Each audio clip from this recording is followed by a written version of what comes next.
and B test. The FRQ was about externalities.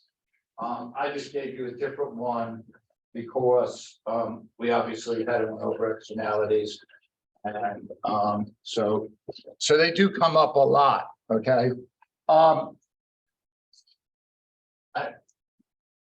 We're not going to get Unit 6 done in the next 2 weeks. So the test will be on Unit 6 will be in whatever that next thing, whatever we're calling the second quarter. Okay. Is that okay, Christopher? All right. Thank you. We changed all your seats. Yeah, this is the only class I didn't change seats. You're just doing so great that I don't want to. Okay. Ross. Let us remember that we are in the whole empty God, Father, Son, Holy Spirit. Dear God, thank you for bringing us here today. Pray we can learn from our mistakes, continue to grow as students and as people, and pray for the help of the Mar Hamlet. Amen. Sing about to us out. Is it getting any better? Apparently reading like 50% of the 50% of the boundaries. Which is better. Yeah, you're totally on the ventilator, right? Yes. Okay. All right. Again, I would really encourage you to read about the externalities. I think they're slightly confusing. I do think the book does an excellent job. And by the way, just for those of you who occasionally pick up the book, what color is the book, Mr. Jenkins? Okay, you obviously haven't read all year. Okay, it's online, Mr. Jenkins. There is no book. I was confused. I was like, is there a physical one? Okay, but anyhow, it's the same book that they're reading in Harvard Econ 101. So I mean, yeah, and there's no doubt in my mind outperforming them. There really is. So this class definitely outperforming. Why don't we get accepted to Harvard? That's a whole different argument. Because to be truthful, the truthfulness is because my neighbor went to Harvard, and she would say to me, the hardest thing about Harvard is getting in, not staying in. She said being there wasn't really that hard. Getting in was really hard. And she was a great lacrosse player. That's why she got in. She also had perfect SATs. She's not a dummy, but she wouldn't have got in without lacrosse. That's what she would say. All right, tomorrow's pick your company. Again, who, like it's the Ravens, what they play football, where in Baltimore, and then why you picked them. I'm not looking for a real comprehensive thing. And then your notes are due Friday, and we'll have a quiz Monday on chapter 10. And eventually I'll get my stuff together and put everything like the practice test. Does the free market ever fail? Yeah, we all fail. But when the free market fails, who's there to bail us out? Government. That's not a scary thing. Holy cow. But government comes in. Why? Because certain things aren't profitable. It's not really profitable to run a public school. And the reason I say that is like Calvert Hall could be profitable, but our market is like certain people could afford it, certain people can't. When you're getting to try to educate everyone, people can't afford to pay for school. So schools would not make money. So government comes in. And if you've had the privilege, like I've had, to work in the public school system, you could understand that government doesn't do a great job running them. Okay. You might say we don't do a great job running it here. I wouldn't bother with that.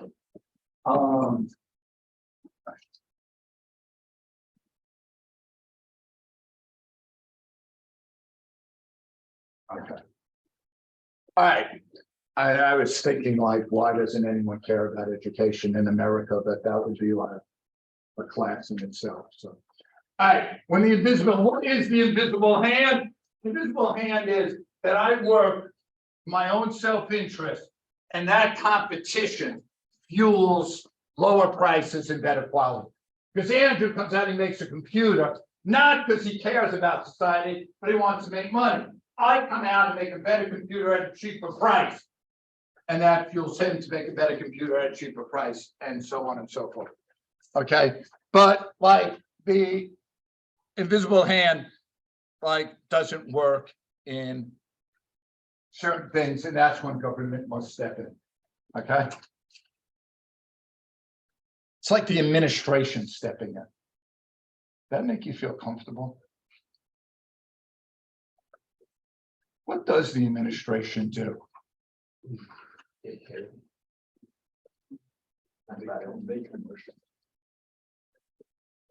They sell the product.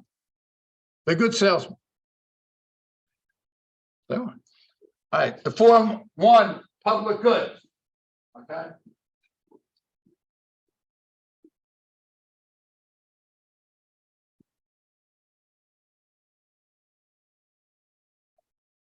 And we're going to talk about public goods, but public goods is there's two big criteria: non-excludable, meaning everyone could do it. So a public school, everyone could attend.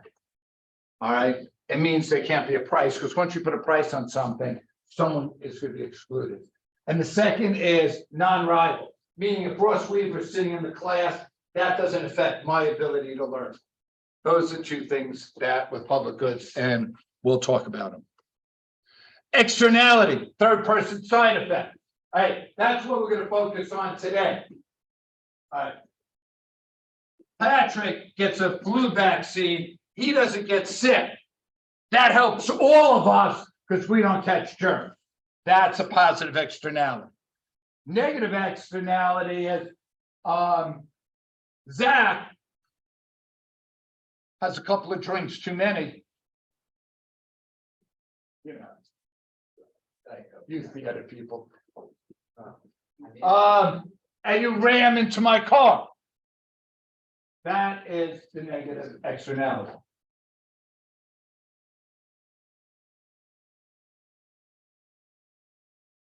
I was at the gas station the other day. Did I tell you this? I'm at the gas station. So, you know, like Patrick, you're at the pump. Jake, you're behind him. I'm behind you. All right. I'm just like, you know, just waiting. The person on the Patrick moves. So Jake's about to move up. And all of a sudden, he's flying back at my car. I honk the horn, smash. It's like slow motion. You just see. It's a freaking Mercedes. All right. I get out of my car. The woman gets out. She's like freaking out. I said, I just have your license and registration. I take a picture of it. And she goes, are you turning this in to insurance? I said, this is my wife's car. I don't know, is that scratch there from your car or my wife? So I'm going to call her. And then the lady just drives away, which I don't care because I have her information. She doesn't have mine. Yeah, I got a license and reg. I know. Anyhow, my wife said she scratched it up. So the lady really didn't do any damage. But then the lady came back and said, you know, this is my daughter's car. She's really upset. I said, well, we're not going to press anything. God bless me like 5 times.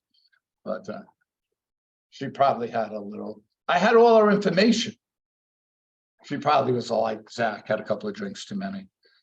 It's funny. My wife said, how old did you think she was? I said, 40 to 50. I looked at her license. She was 77. Very good judge of age. Unfair distribution of income.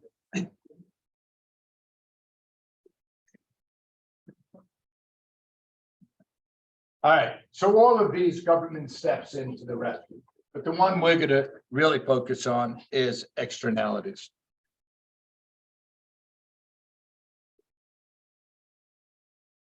You know, you guys are really bad at not knowing what the administration does. They set the tone for the school. They do, right? You guys are well behaved. They recruit excellent candidates. All right, Evan would. Yeah, most of us. Hire great faculty.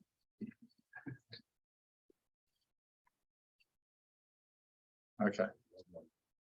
Yeah, you do it. I'm doing it. All right, and externality is a third party, like I said, it's Zach buying the alcohol, but me getting affected. It's Patrick taking the flu shot and me getting affected. Okay. So for a positive externality, there's external benefits. Like when we sell flu shots to Patrick, we're not charging him to take care of the rest of us. We're just charging him for him, but there's an incentive for him to get the flu shot so the rest of us don't get sick. All right. So the free market doesn't include these external costs or benefits. Like when we're selling alcohol to Zach, no one cares that he runs into my car. That's just not part of the price of alcohol. What are you drinking nowadays, Zach? Bourbon. Okay.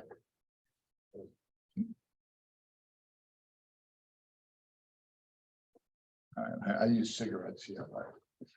I like Zach drinking and running into my car better.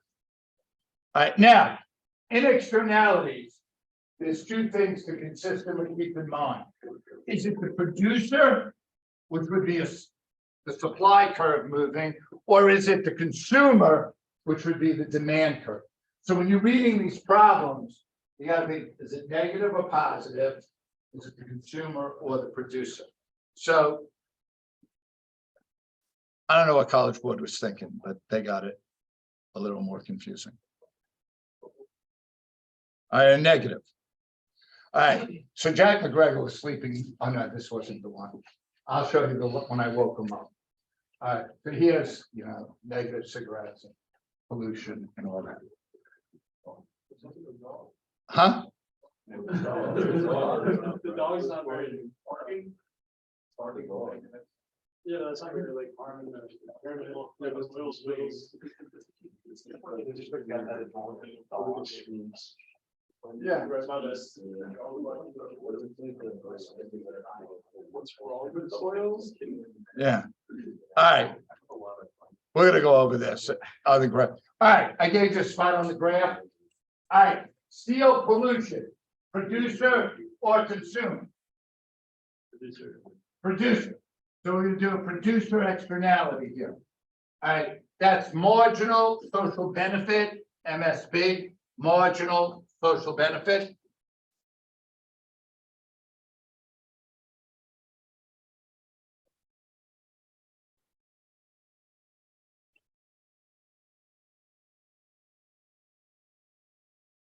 What's Weaver? Did you bring your A game today? I did. Okay, we'll see. So this is, I call this PM, QM, that's your market. All right. If it's on the producer, we know there's gonna be something with supply. So there is your marginal social cost.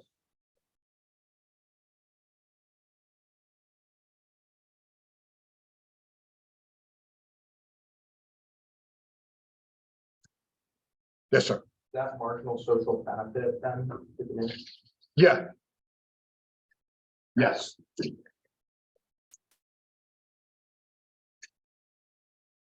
All right. Now, for all the externalities, I take the market line straight up.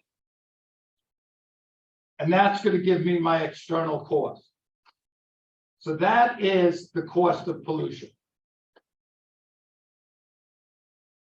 Now, marginal social cost is marginal private cost plus external cost.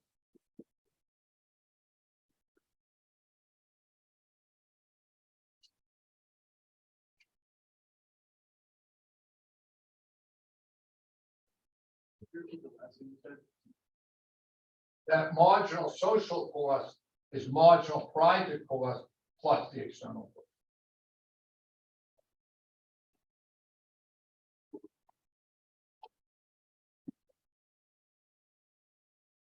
We bring the external costs for like You mean like this? yeah. You would if, like, especially if they gave you a price and you were trying to figure it out. Do you know what I mean? All right, now, Jose's already saying, What is this triangle, Jose? Deadweight loss. Okay. If you take the market straight up, that gives you both the cost and the benefits for a positive, and always gives you your deadweight loss value. Okay. Now, a little trick here, Jake, because some people, once I put in that, some people are going, is it this triangle or is this?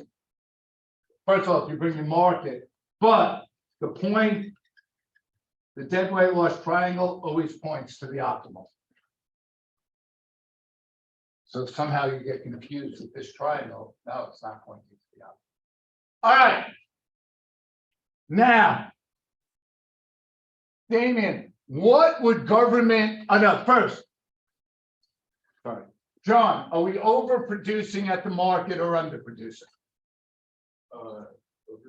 We're over, right? Because here's the market, here's the optimal. So we're overproducing. All negative externalities, we overproduce. So Damien, what could government do to slow down the production of steel and cut out some of this pollution?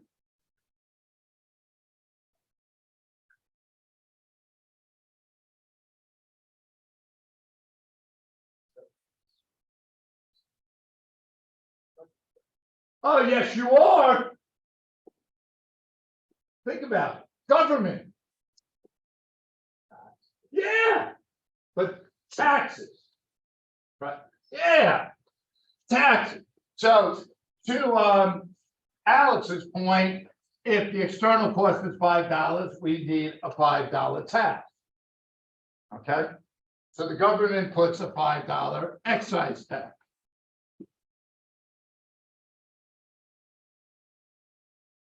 Mr. Weaver, after we get that $5 excise tax, what happens to deadweight loss? An increase. Okay, Ross, after the $5 excise tax, where am I going to be producing? Oh, it's gonna go away. It's going to go away because you're getting to optimal, right? So the deadweight loss is going to disappear.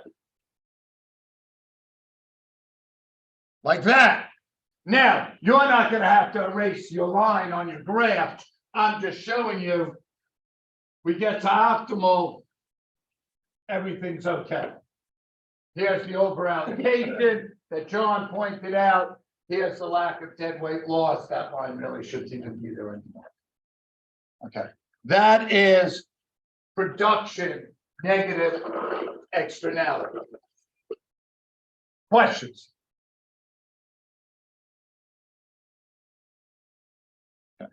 Now I'm going to do a consumer, which is kind of, I'm going to graph Zach and his alcohol. Zach, if you do have a problem and you go to Mr. Mitchell, nothing happens to you. You know that? I do. Okay.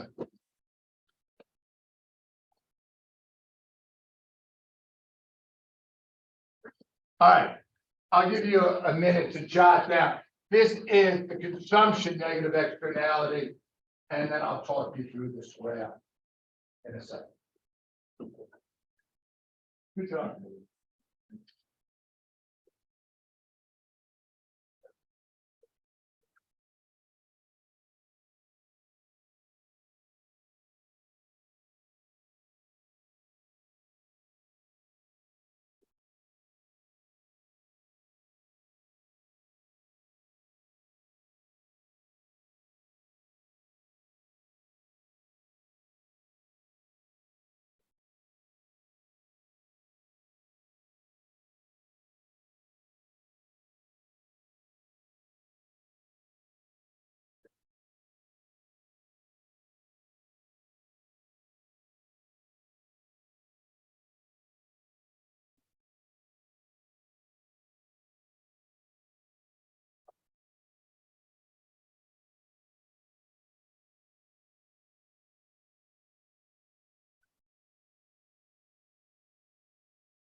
I take the market line, that's my deadweight loss. In between.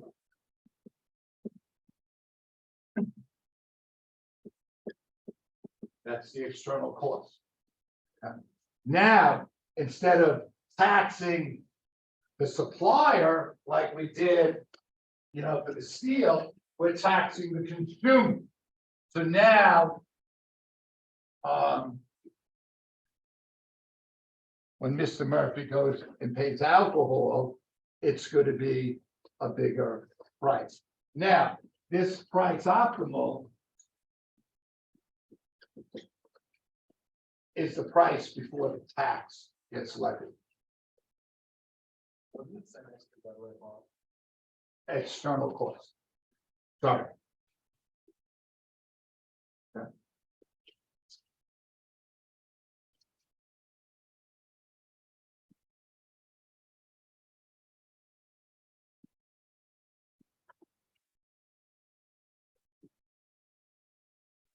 So if this says 1075, because I don't write well.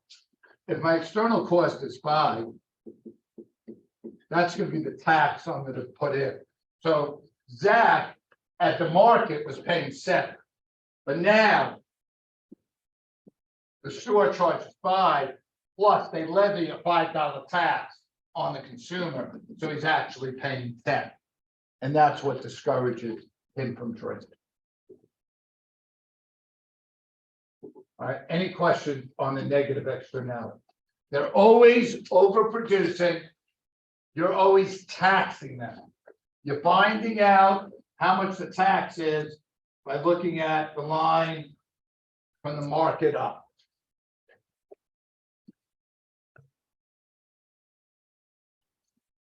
So we're taxing only the consumer, the whole burden of the tax. Yeah.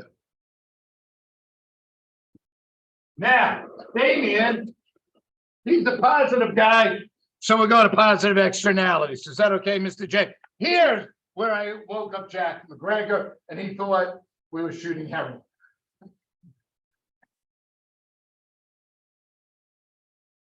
Yeah. That's a flu vaccine. Calm down. Okay. All right, here, there's an external benefit, like by the flu vaccine, by technology, maybe helping other people besides the purchaser. All right.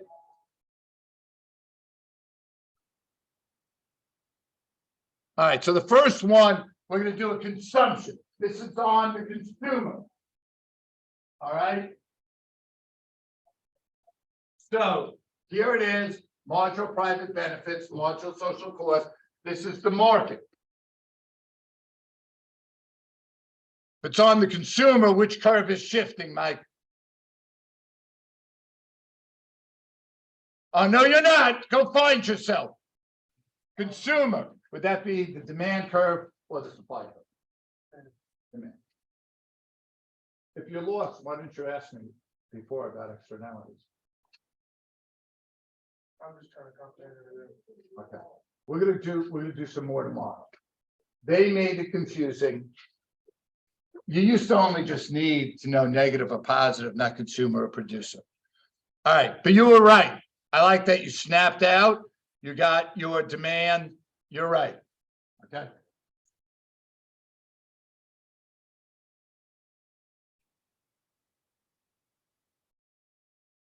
All right, now, here.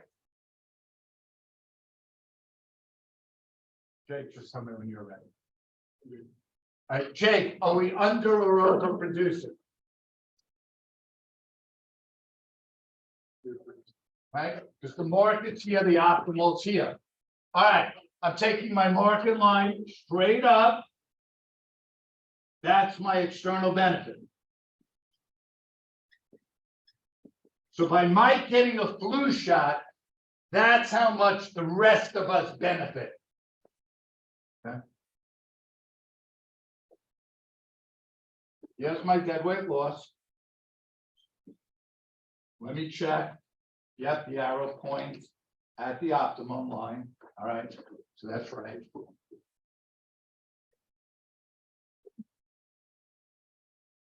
Victor, tell me when you're ready.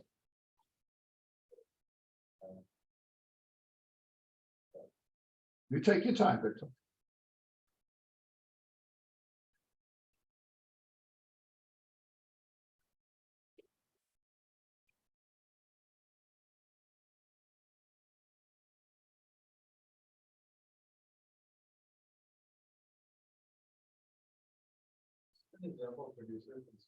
Consumer. And Damien, how do you know that? Because Mike said the demand curve shifts.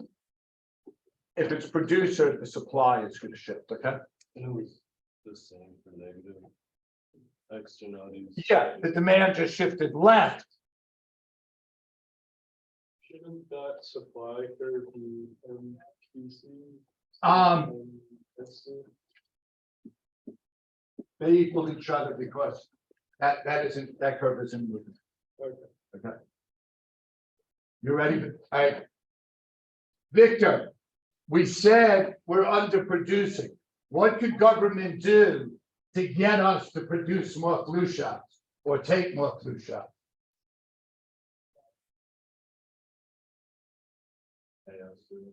All right, what's the word? What did they do to slow us down to the negative? So what's kind of the opposite? So they're going to subsidize us whatever the benefit is. Okay. After that subsidy, we would erase this and dead weight loss would disappear. Now you might be thinking, but Mr. Bressler, they're at optimal, the price is higher. Why would they pay that higher price? Here's why. Let's say the market price is 5. This is 8. This is 10. The subsidy is $5, right? So even though they're paying 8 minus the $5 subsidy, they're really only paying 3. So they're paying less than they used to. Sam. So what would happen? They had to subsidize the producers of the COVID vaccine. Big Why time. would they do that in this situation? Because isn't it similar to this, where there's a positive externality only on the people who Yeah, shot but the next slide is going to be what we did. We did it to the producers. All right, because we had to incentivize them to spend the money to research to get the vaccine. So are we all good with this? Again, we're going to go over more of this tomorrow.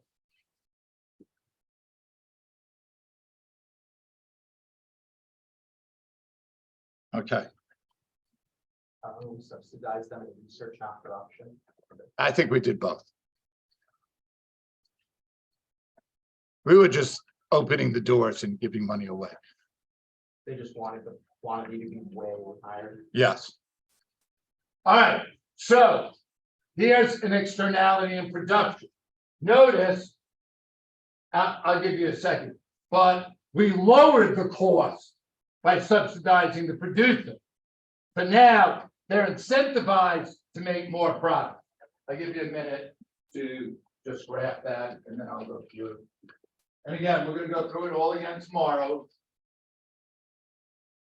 Do some boards tomorrow, some practice multiple choice, some practice graphing. The negative ones, the alcohol was consumer and then marked. Correct. The one with producer. Braden, the way to always know that is if the demand shifts, it's a consumer.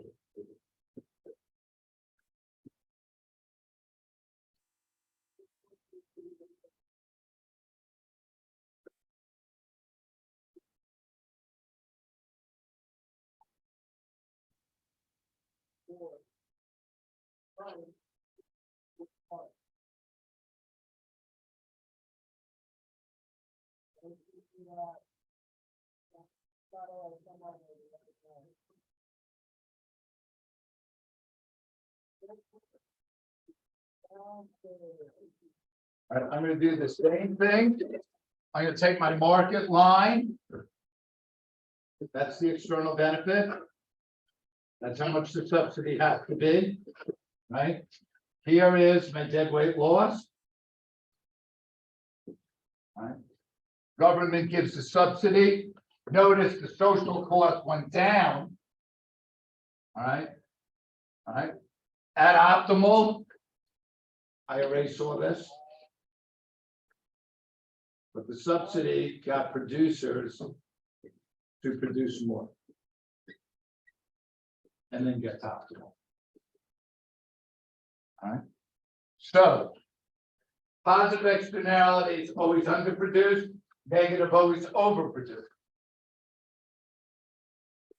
On both of them, you take the market straight up for the benefits of the cost.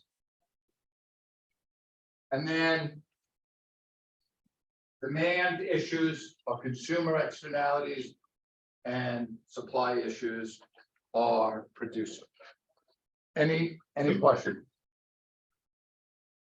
All right, if you put the slip in the box, you could go. We will practice some more tomorrow.